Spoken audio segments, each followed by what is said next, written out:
guys, gentlemen, Flex Fountain Pens, episode number 85. And today I'm going to be covering a pen that is not a flex pen, but it's kind of a continuation of the last 3 episodes where I talk about wanting to get the finest line that I could get in a pen for using my new Hobonichi, maybe it's Hobonichi, 5-year notebook, which requires having thin print because you only get about, I think it's like 1 by 4 inches to write a day's worth of stuff. So I did a test between this pen, which is the Platinum 3776 Centruy Laurel green and gold demonstrator with a UEF ultra extra fine nib, and the other thinnest pen I had was a pen that had been modified by John Modishaw that I got at nibs.com, and it was a Sailor 1911.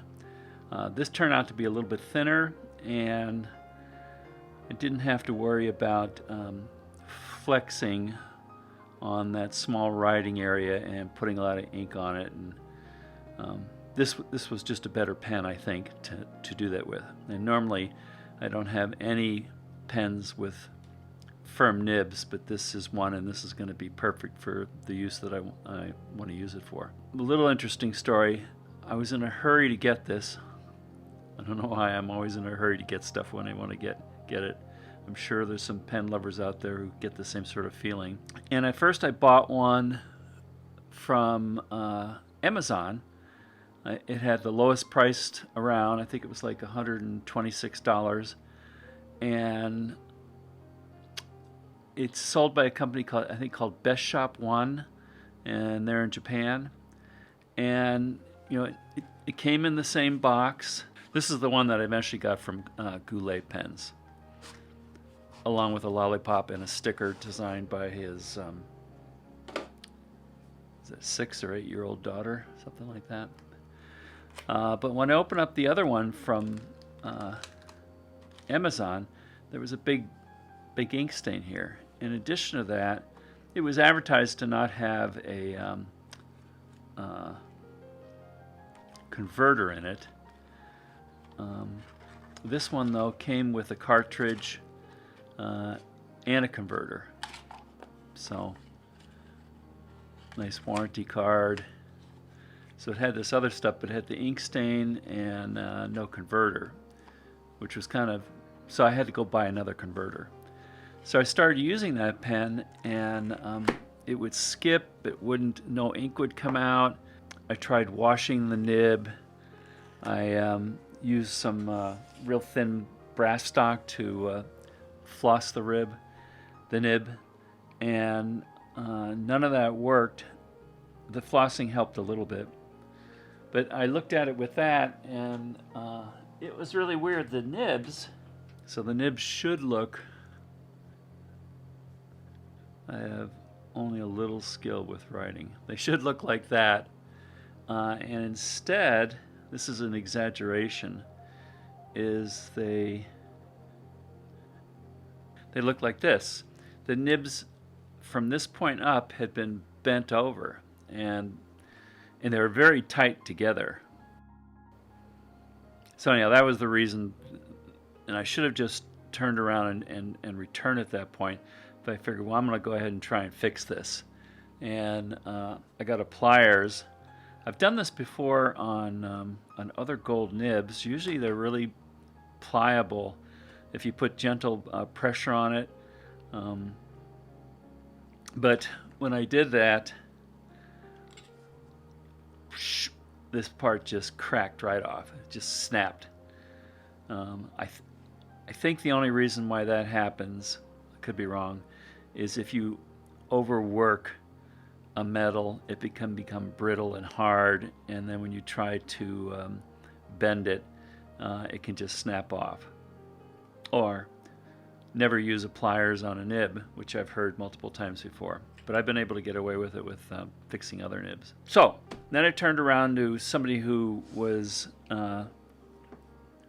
more reliable and a better source of pens, although sometimes they can be more expensive. And in this particular case, this I think was around $176 versus the $126, but this one did have the converter with it, and there was no big ink stains on here, and I got a lollipop and a sticker. And I knew once I ordered from them that whatever I was going to get worked out great. Oh, and to the credit of the Amazon thing, I asked to return it for a refund, and they gave me the refund, so everything worked out fine. So about the pen. This is a Platinum 3776 Century Laurel green gold, but it looks real pretty. It's a demonstrator, but you can only barely see that it is light, just kind of barely shows through it, but it's definitely transparent, not translucent or anything like that.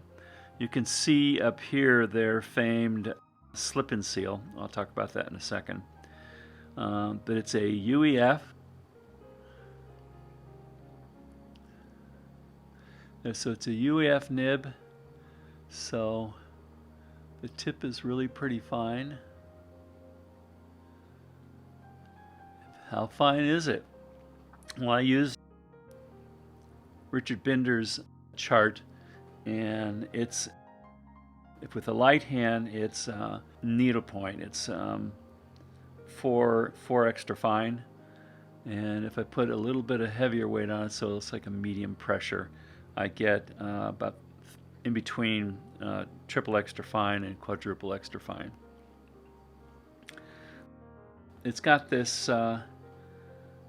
Oh, by the way, all the ink up here is Waterman Intense Black, and then the ink down here I switched over Noodler's Bulletproof, just to see what the difference would be. I think the Noodler's is a little darker, and this is water resistant, and this is not. There's a slip and seal technology in the cap. You really can't see it, but it looks like it's a sleeve that's spring loaded at this end and fits over here. And they used to claim you could cap this for a year, uncap it, and it would write right away.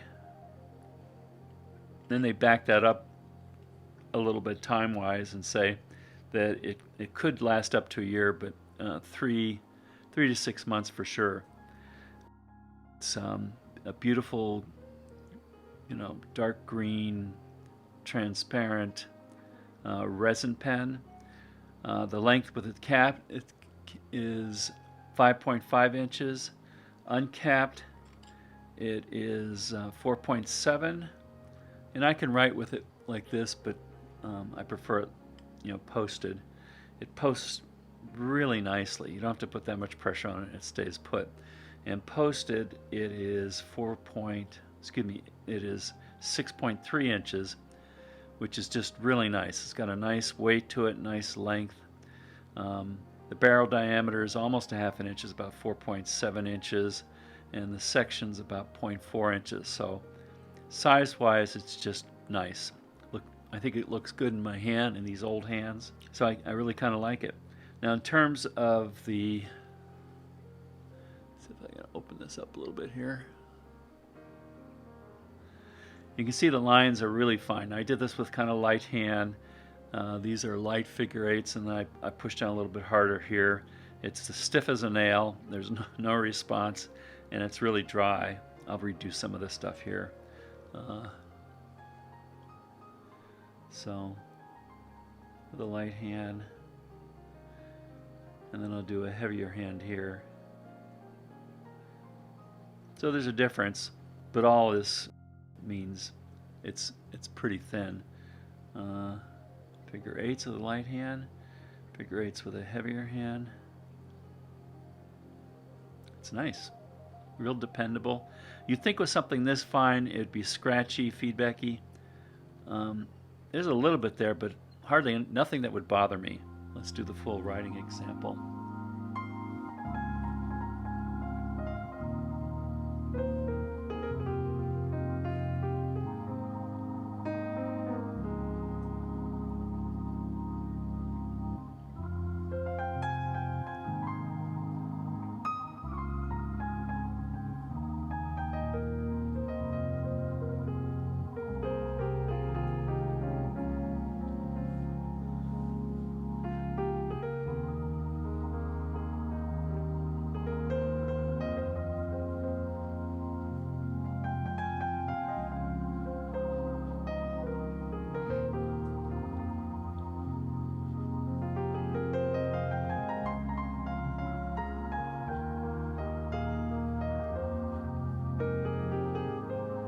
So really nice fine line.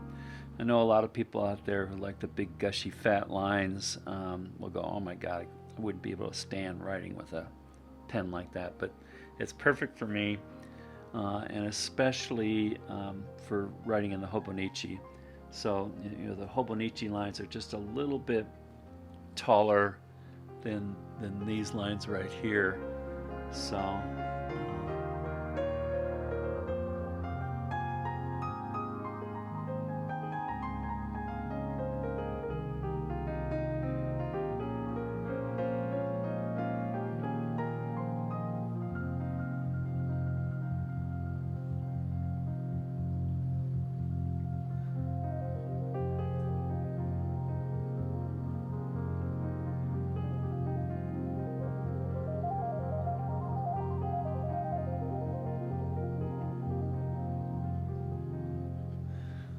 and so in my mind, that makes for a perfectly readable, especially if I'm wearing my glasses,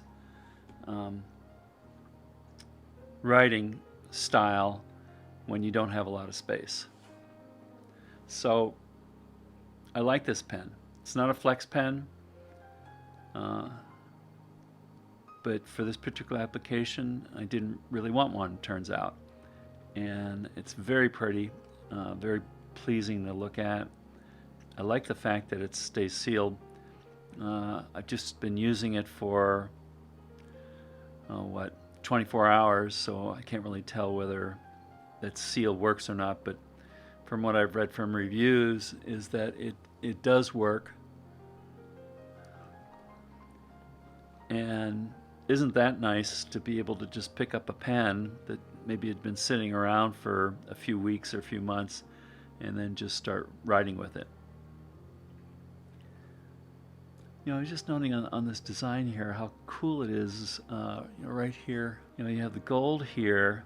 The gold and green works really well, and then a thin gold band right here, and then this kind of translucent ring in between the two that just kind of pops out green between the two. I think that's pretty nice. Nice simple design. So as you can tell, I like it. I don't really have anything negative to say about it. But I guess that's it. Hope you got some value, some interesting information that might do you some good. And until next time, thanks for watching.